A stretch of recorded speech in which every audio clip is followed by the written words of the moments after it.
Good morning friends. किस्मत किस्से कहानियाँ में आपका स्वागत करता हूँ। मेरा नाम जमशेद सिंह कपूर है।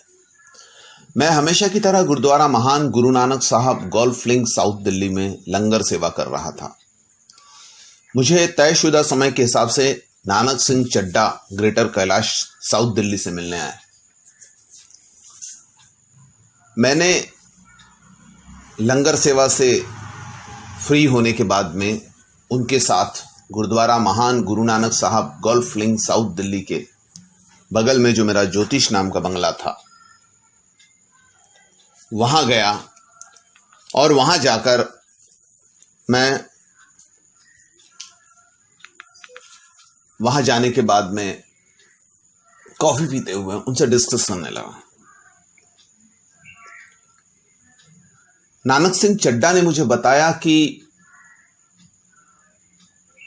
कभी कभी ऐसे मौके आते हैं जिसमें हमको सही और गलत हम डिसाइड ना करते हुए किसी के साथ खड़े होते हैं, तो क्या उन मौकों पर हमको क्या करना चाहिए। ऐसा कश्मकश थे और उन्होंने अपनी कुंडली भी बताई। मैंने उनकी कुंडली देखने के बाद में जो उनका 9वां घर है जहां पर सूर्य बैठा हुआ था और सूर्य के साथ में प्लूटो भी था, प्लूटो और यूरेनस भी था। अब इसका प्रभाव क्या होता है?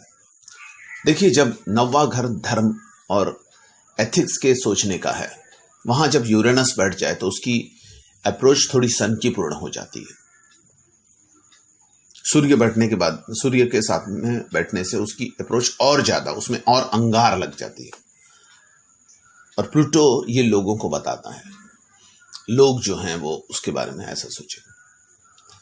अब टेक्निकली आप उसमें नहीं जा सकते, मैं इसका जो कंटेंट बताने वाला हूं वो मेन ध्यान रखने वाला है कि ये लोग अपने लोगों के साथ, जो उनके चाहने वाले हैं उनके साथ में जो खड़े होंगे, उनका धार्मिक एथिक्स अलग होगा कि सही और गलत वो नहीं देखेंगे, अपने आदमी को देखेंगे।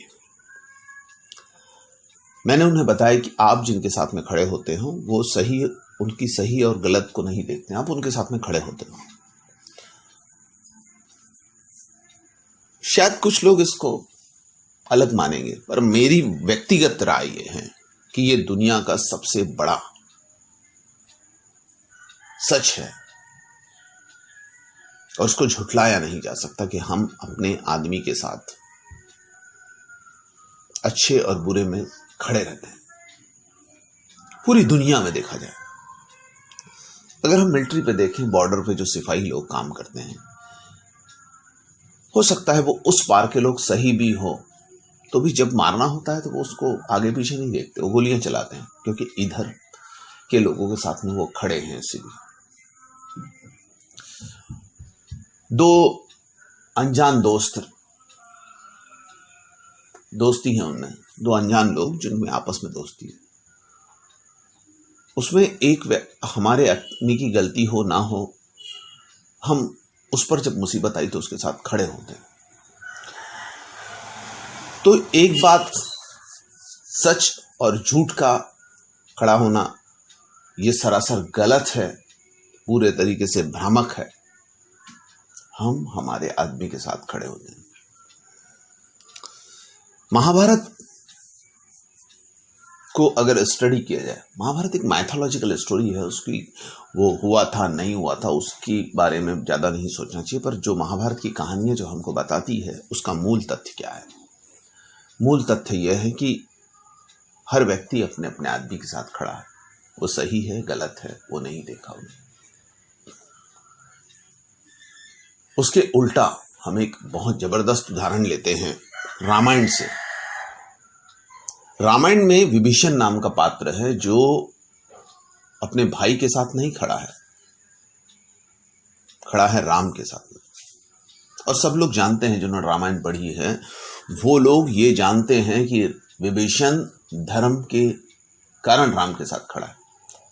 पर दुनिया का कोई आदमी विभीषण को समर्थन नहीं देता है। उसके नाम को गाली दी जाती है, घर का भेदी लंका ढाए। नानक सिंह चड्ढा जी को मैंने बताया कि कभी भी आप विभीषण बनोगे तो आप गाली का पात्र बनोगे।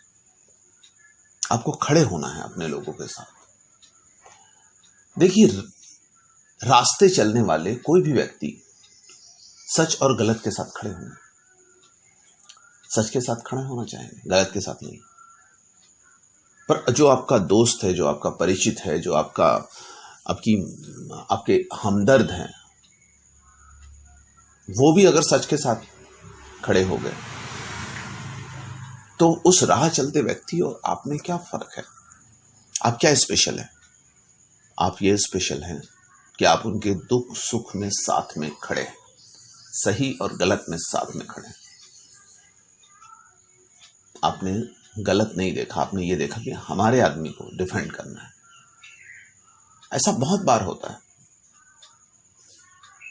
और जिनमें ये नहीं होता, जो लोग सच और सच का ढिंढोरा पीटते हैं और कहते हैं हम सच के साथ खड़े हैं, असल में वो विभीषण के जैसे घर का भेदी लंका ढाए वाले लोग हैं। और शायद उनको ही एहसान फरामोश कहा जाता है। एक आम धारणा है कि हम अपने आदमी के साथ खड़े होते हैं।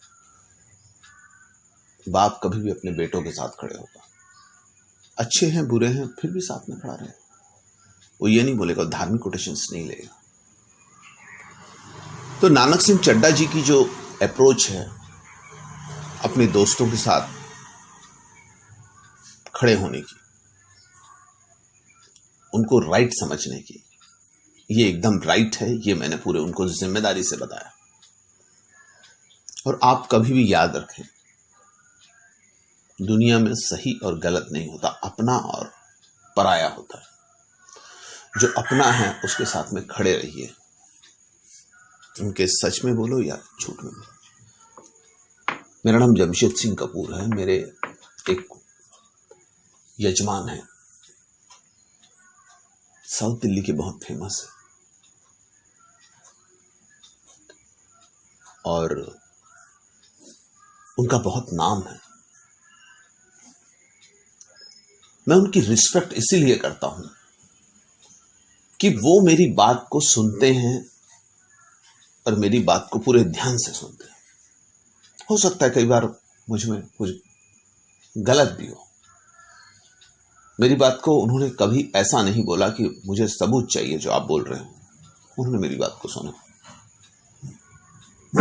ये जो विश्वास है, अंधा विश्वास है, यही बताता है कि ये आदमी हमारा अपना है।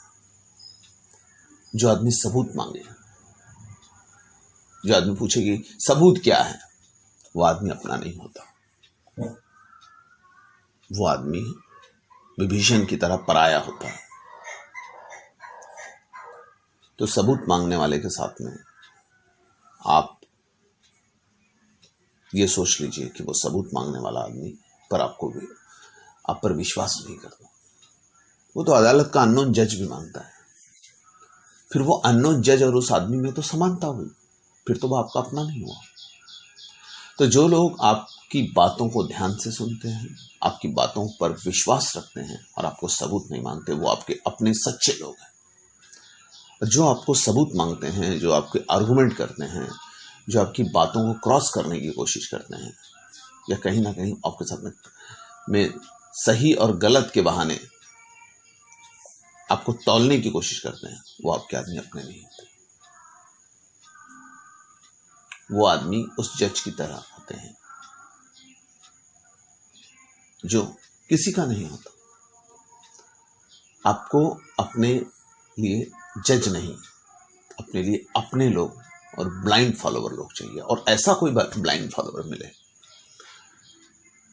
तो उसे अपने जीवन का सबसे बड़ा भाग्यशाली गिफ्ट मांगकर उसे सहज कर रखे, संभाल कर रखे। क्योंकि ब्लाइंड फॉलोवर मिलना बहुत मुश्किल है। पिछले दिनों कोरोना के चक्कर में मैंने अपने 2 ब्लाइंड फॉलोवर, जो मेरे बहुत अच्छे अजीज थे, जिनमें एक का नाम था गुरलाल सिंह तूली और दूसरे का नाम था जय सिंह पुनी, उनको खोया है। ये मेरे ऐसे फॉलोवर थे, मेरे बड़े बुजुर्ग थे, पर मुझे कभी किसी भी बात पर इन्होंने आर्गुमेंट नहीं किया। कभी ये नहीं पूछा कि इसमें सबूत क्या है। ये उस अननोन जज की तरह नहीं थे। तो मैंने नानक सिंह जी को बताया कि जो अपने लोग हैं उनके साथ में, उनके सही और गलत में दृढ़ता से खड़े रहने, कोई गुर्रेज ना करे, तभी आप एक अच्छे मनुष्य बनना चाहोगे, एक अच्छे मनुष्य कहलाओगे। मनुष्य को मनुष्य बनाना कला है, जिसमें दुनिया की संस्कृति ने बहुत सुंदर तरीके से सजाया है।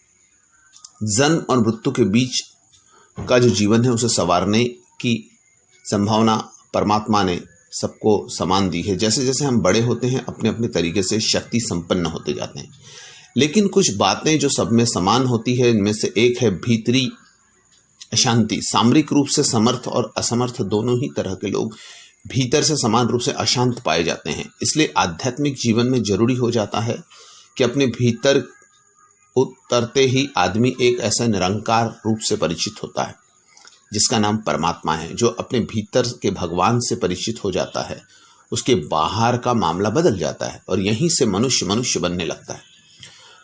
कुछ लोग एक बार गुरु नानक देव जी को ढूंढ रहे थे, पता लगा वे मरघट की ओर गए हैं। सब चौंक गए, नानक जीते जी क्यों गए हैं? नानक का जवाब था, जो मरघट में जीते जी पहुंच गया, फिर वह कभी नहीं मरता।